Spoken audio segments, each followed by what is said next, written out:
Tara guys, samahan ninyo ako magpa-check up. Sakay na tayo ng autobus papuntang hospital.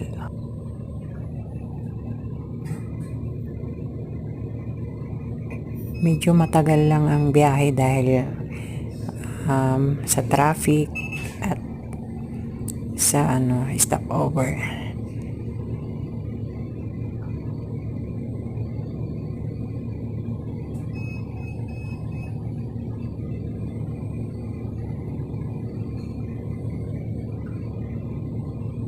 Mga 30 minutes bago makarating doon. So ayan guys, nandito na tayo sa daan.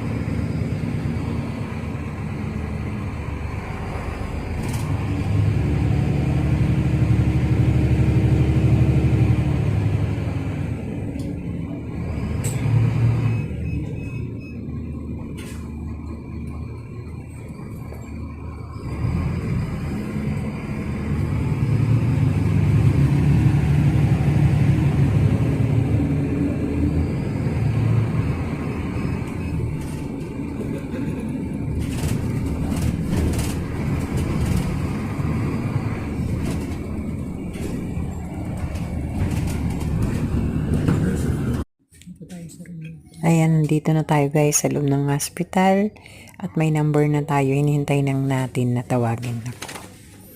Maraming salamat guys sa palaging panonood ng aking videos. Thank you so much. Salamat. God bless you all.